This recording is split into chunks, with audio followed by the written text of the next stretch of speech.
Hi guys! Welcome to Jekotech TV! Smile ka muna dyan! Okay guys, let's go! So hindi pa tayo pwede mag-login, mag-sign up muna tayo.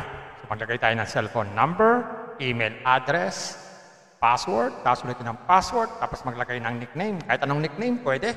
Gawin na natin.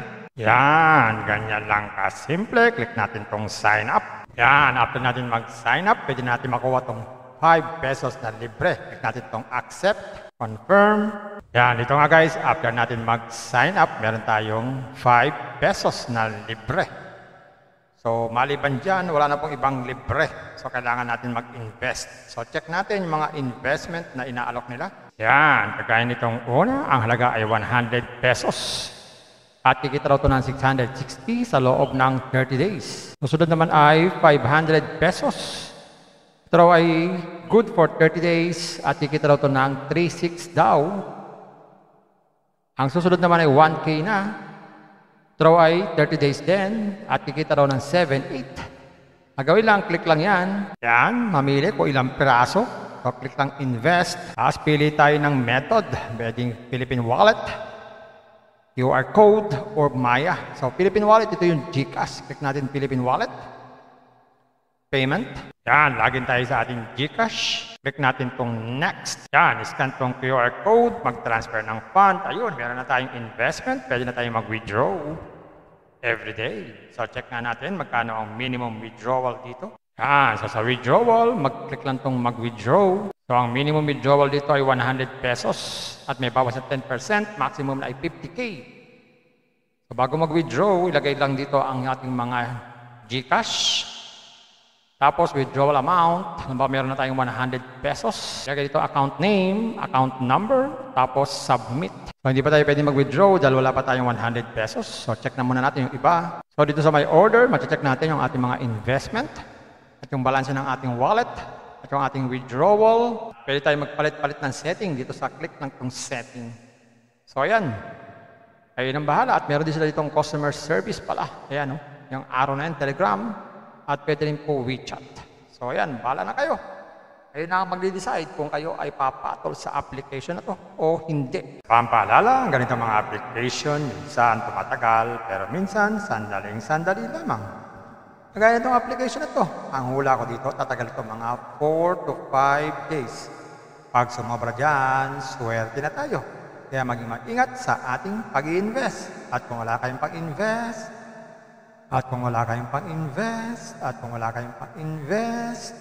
kung may free, sa free na lang muna tayo. Kung may free, sa free na lang muna tayo. At sa pampaalala, ang ganito mga application, minsan tumatagal, pero minsan sandaling-sandali lamang.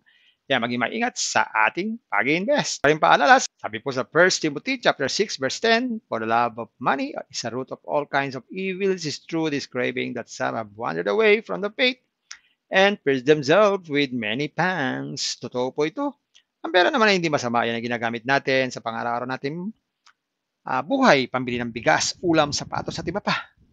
Pero ang babala dito ay yung pag-ibig sa pera. Pag tayo po umibig na sa pera, maaari tayong makagawa ng sari-saring kasamaan.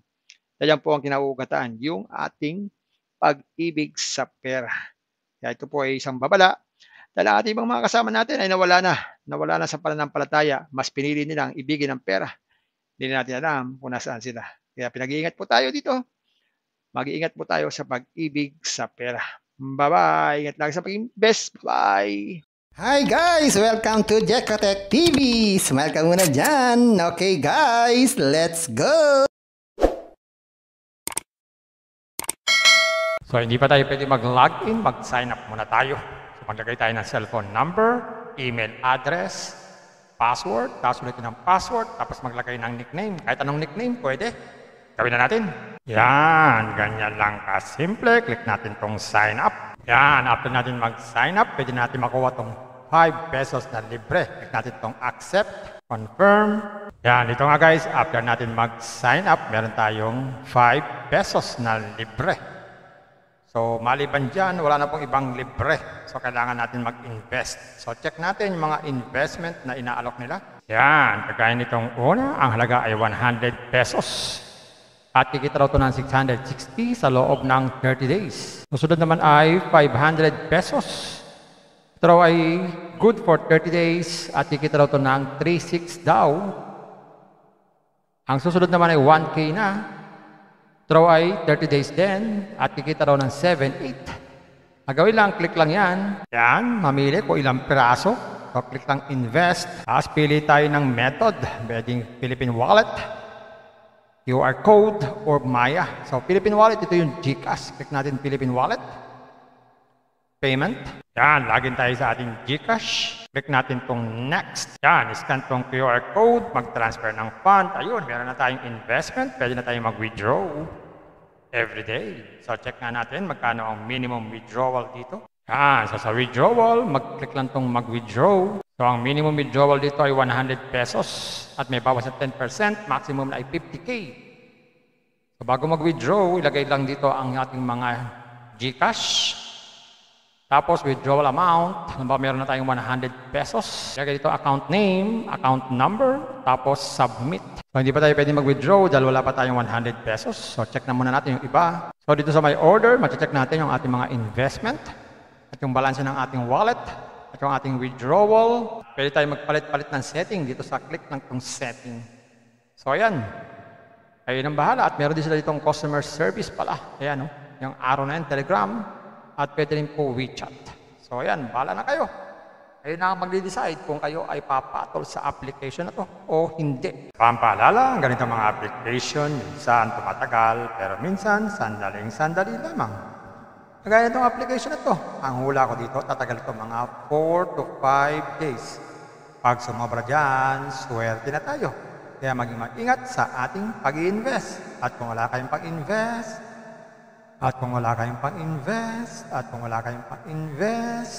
kung may free, sa free na lang muna tayo. Kung may free, sa free na lang muna tayo. At sa pampaalala, ang ganitong mga application, minsan tumatagal, pero minsan sandaling-sandali lamang.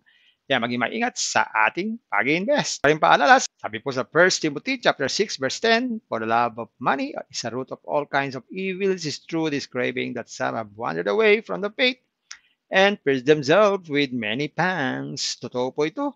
Ang pera naman ay hindi masama. Yan ang ginagamit natin sa pang-araw-araw natin buhay, pambili ng bigas, ulam, sapatos at iba pa.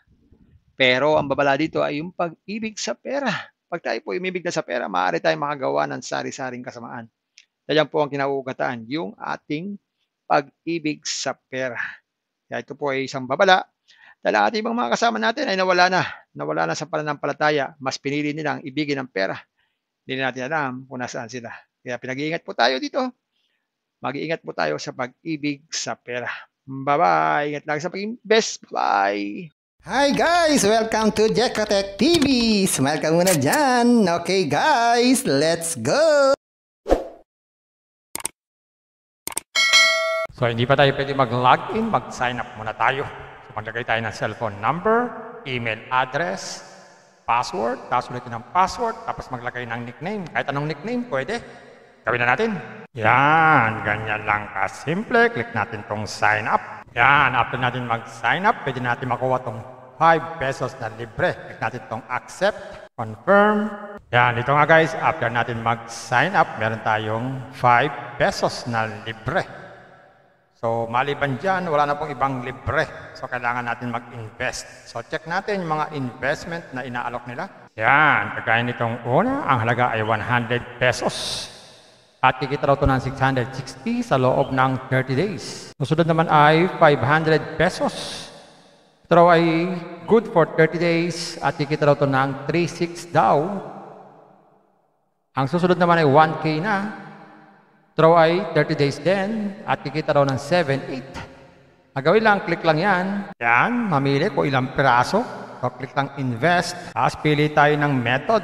Pwedeng Philippine Wallet, QR code, or Maya. So, Philippine Wallet, ito yung GCash. Click natin Philippine Wallet.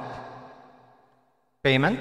Yan, login tayo sa ating GCash. Click natin tong next. Yan, scan tong QR code, mag-transfer ng fund. Ayun, meron na tayong investment. Pwede na tayong mag-withdraw every day. So, check nga natin magkano ang minimum withdrawal dito. Yan, so sa withdrawal, mag-click lang tong mag-withdraw. So ang minimum withdrawal dito ay 100 pesos at may bawas na 10%, maximum na ay 50k. So bago mag-withdraw, ilagay lang dito ang ating mga GCash. Tapos withdrawal amount, meron na tayong 100 pesos. Ilagay dito account name, account number, tapos submit. So hindi pa tayo pwede mag-withdraw dahil wala pa tayong 100 pesos. So check na muna natin yung iba. So dito sa my order, check natin yung ating mga investment at yung balance ng ating wallet at yung ating withdrawal. Pwede tayo magpalit-palit ng setting dito sa click ng itong setting. So ayan, ayun ang bahala. At meron din sila ditong customer service pala. Ayan, yung araw na yan, Telegram. At pwede rin po WeChat. So ayan, bahala na kayo. Ayun na ang magde-decide kung kayo ay papatol sa application na to o hindi. Pampaalala, ang ganitong mga application, minsan tumatagal, pero minsan sandaling-sandali lamang. Kagaya itong application na to, ang hula ko dito, tatagal ito mga 4 to 5 days.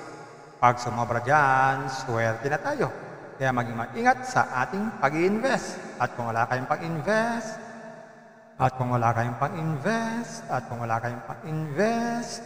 Kung may free, sa free na lang muna tayo. Kung may free, sa free na lang muna tayo. At sa pampaalala, ang ganito mga application, minsan tumatagal, pero minsan sandaling-sandali lamang.